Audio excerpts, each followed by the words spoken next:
My dream while growing up as a young boy, as a young kid, is to one day represent our country. This is it. It's like living a dream. Kaiviti Silktails is the first Fijian rugby league team to ever participate in an Australian competition. Oh, and the first time they heard that I will be part in the Silktails, my mom, she's been shocked, and my dad always crying. From a small village into Sydney, you see a lot of new things. Your eyes open up. Creating the Kaiviti Silktails Rugby League Football Club concept is something that's really dear to my heart. To be able to represent my family, the country of my birth, I've been able to give back to the sport that I love. Petero is a legend. He's such a humble guy. He knows what is this back at home for giving this opportunity to the boys. Petero Civoniceva he's the founder of the club. We played together in 2013 World Cup, and we had a couple of local boys that were picked from the domestic comp in Fiji. And during the World Cup, they sort of expressed just how they felt about not having a pathway to be able to play in the NRL one day, and sort of lit the fire in his belly to want to start a team to compete in Australia. And after 4 or 5 years of hard work, he finally got it going.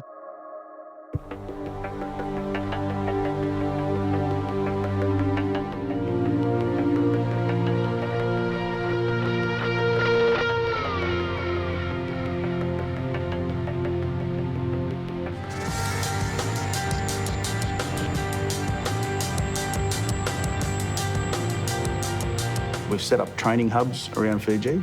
Young local players will get access to a structured strength and conditioning program, work on speed and skills and all the stuff that kids in pathways programs here in Australia have access to across every suburb. I think there's definitely a uniqueness to what Fijians bring to the game. The size, the energy, the strength, obviously the speed. Penioni Tangituamo, who was our captain, he ended up signing a train and trial contract with the Bulldogs. Vuate Karawa level was young enough to play under 21s Roosters. It went so well that he got offered an NRL contract. If we can continue to do that, we would be doing our job.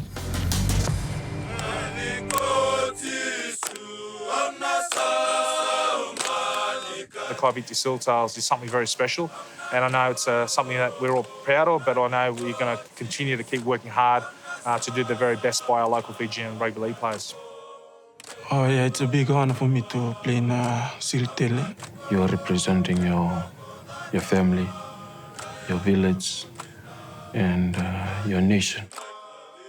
It's something that we will cherish, this opportunity for the rest of our lives. Yeah. Petero, it's nothing short of inspirational what you're doing in that space, and you can just see the gratitude from all of the players that you're impacting the lives of. Personally, for you, how does it make you feel, the accomplishments that you've achieved so far with the Silktails? Yeah, I think extremely proud. I think, from what started as a concept back in 2013 as a player with the Fiji Bati, captaining the country for the first time, and getting to know the local boys, hearing their stories of the hardships of trying to get exposure into, reaching the heights within their rugby league career.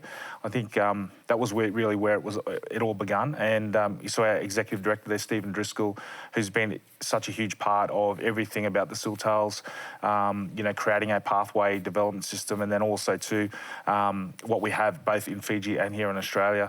He was our trainer with the Fiji Bati. We also had Wes Naiqama, who was a fellow senior player, and Daryl Millard as well. So the four of us together now to be here almost 10 years later with the Kaiviti Silktails program is really exciting, and we can see that with our younger players now talking about the wonderful opportunities that they have playing here in Sydney.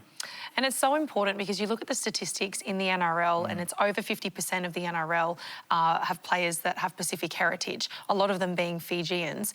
I think it's such a space that is still in its budding stages, I think, and I think it's so important that we are creating those pathways for the connection between Australia and from the islands. Do you get support from the Australian government in doing that? Yeah, we've get some wonderful support from the Australian government through Department of Foreign Affairs and Trade, their Pacific Oz Sports program. They do an amazing job in assisting grassroots, semi-professional and professional teams from the Pacific in creating pathways into Australia. And so ourselves, the Fijiana, and also too, it's been great to see the Drua as well, all accomplish what they have, all because of the support from Pacific Oz Sports. And also too, you know, we've got some wonderful supporters in our sponsors as well. So collectively together help us get onto this pathway. What do you feel like's the biggest challenge sort of moving forward? Obviously, it's great the Druas come in, the Silktails have come in, Moana Pacifica, there's a big movement towards it. But how do we take that to the next level so it's not just like, I guess, rocks and diamonds type of performances, doesn't get exploited or anything like that? What needs to be done moving forward from here?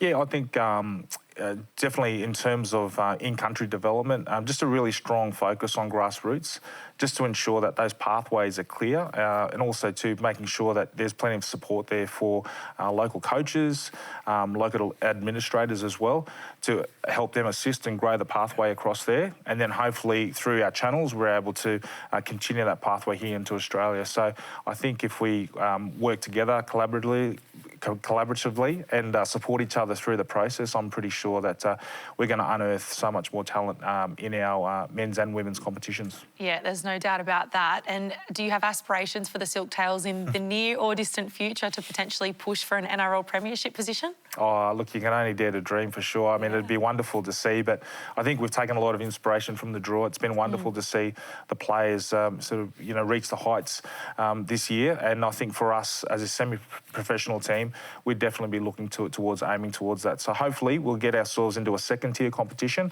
and then we'll push on from there. But it takes a huge financial undertaking, no doubt, to get to Tier 1. But, yeah, we'll give it a go.